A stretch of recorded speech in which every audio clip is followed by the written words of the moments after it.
So, ever since Marvel rebooted their universe after the events of AVX, they've released really good comics lately. There's a couple of lists I'll have to say that are really good, but that's not what we're here to talk about, because we've been looking forward to this event for a while for many reasons. One, it's the first big event since AVX and also since their reboot of the Marvel Universe. And secondly, we didn't really know much about it. So obviously I was looking forward to it, and this event was written by Brian Michael Bendis, which he has written really good stuff and is writing really tremendous stuff right now. But could he make this event really good, worthwhile, something really great to get some new readers in that have probably started off with the whole reboot? Let's find out.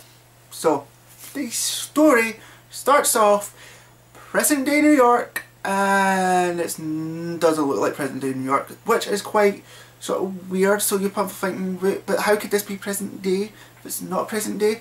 This is where where Bendis really shines, in that he really throws a big loop at you because you just have no idea what's going on. Like, you know, people have died. The Ultrons have literally taken over. This reminds me kind of a lot of like The Walking Dead, where, you know, the main character doesn't, you know, wakes up during a zombie apocalypse rather than sort of at the start of a zombie apocalypse. So obviously it's, instead of having zombies, it's robots instead.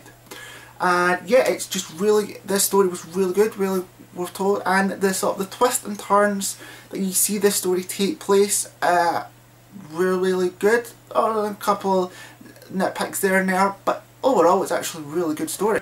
The art is really good. They had to go into much detail because of all the destruction that has happened. And it's not just New York, by the way, it's happened like nearly all over like the world. You know, it's just amazing how they've done it, and how, you know, how they've managed to make the Ultron such a menacing force. And what I like is that you see some of these heroes, and these heroes are just completely battered. They're, you know, their spirits have been broken. Everything has been sort of broken. Everything's been taken away from them, and that just shows really good character development throughout for everyone, and shows that even though that this is just a event story that doesn't seem to take place in the Marvel Universe, but apparently it kind of does, it's really good. And the twists and turns, like I said, are really good. It's like, some of them you do see kind of coming, but the ones that you don't see coming are like really good. And the sort of the conclusion to all of that was just like amazing.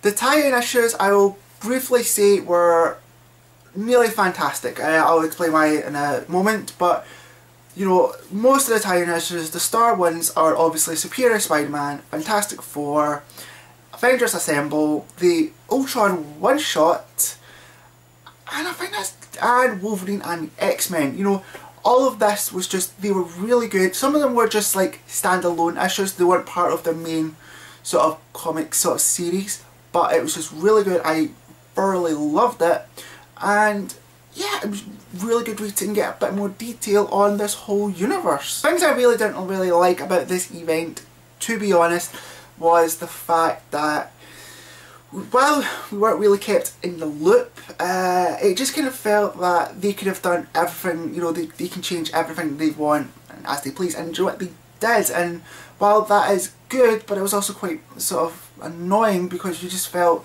you were just taken, you know, for a loop most of the time.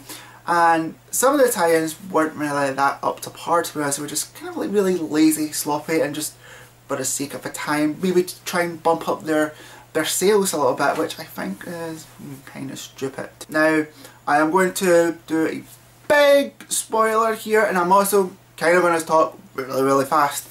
So I'm going to have this, you know, the spoiler sign up right now, and it'll be up here. You can do whatever you want, mute it. I might have a wee timed event, the Adventurator thing to say when to skip to, but right now I'll give you a couple more seconds to mute it or do whatever in 3, 2, 1. So Ultron is taking over, well, blah blah blah, and heroes are unified. So they discover. So Luke Cage takes She-Hulk in, as a sort of owner and host thing, and they discover that the Vision's there, and the Vision's more kind of like an avatar for the Ultron that's in the future. Heroes go to the Savage Land because there's a time where they discover a Nick Fury who's white, blah blah blah, and they discover that if they go to the future and try and destroy Ultron, they can eventually maybe win out the war. But Wolverine says, no, I'm going to go back in time, kill Hank Pym. So he does that, and the heroes do that. The heroes go to the future, and then they all kind of die. Wolverine is accompanied by Sue Storm, who sneakily went with him, and he goes and kills Hank Pym. Then travels back to his current time, but his current time has been completely changed because of what he did, and now he realises he's messed up, but he gets the idea from a little sort of friend, hero, whatever you want to call it, to add like a sort of virus into the system without him even knowing it. So he goes back in time to not only to stop himself from killing Hank Pym, but also to tell Hank Pym about it while trying to explain this to himself. Yeah. This also includes like Sue Storm as well, and so they go sort of back in the virus, and that's where they win the war, blah blah. But they also, because they went back in time, changed reality so much that they've literally damaged everything. This and 3 possible things have happened throughout this whole thing. The first off, we get Hank Pym becomes a more important role in the Marvel Universe, explained morely in even Age of Ultron 10 AI, which then spans across Avengers AI, which I would imagine is really really good. Galactus, I think, has somehow managed to go into the Ultimate Universe, and now is going to feed on the Ultimate Universe, which of course brings the 4-part story, The Hunger.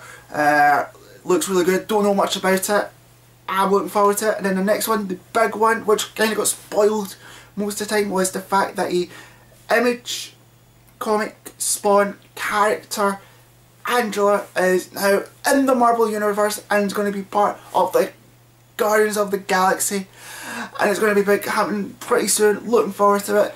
That is that. And now I am going to give my ultimate view of the whole comic event. Okay, so my overall take of this event is I really really enjoyed it. It was worth picking up the issues, all the issues, tie-in issues. But I would honestly say I would wait for the trade, because it's not really worth picking up all of it, and obviously the trade's coming out pretty soon, I think, so I would actually wait for that, and I thoroughly enjoyed it. But I want to know if you guys enjoyed it. Like, did you like everything about it? Please try to keep spoilers kind of like to a bare minimum, don't try and ruin it for other people maybe. But all I'm going to say is I hope you guys like the event, and I will see you pretty damn soon.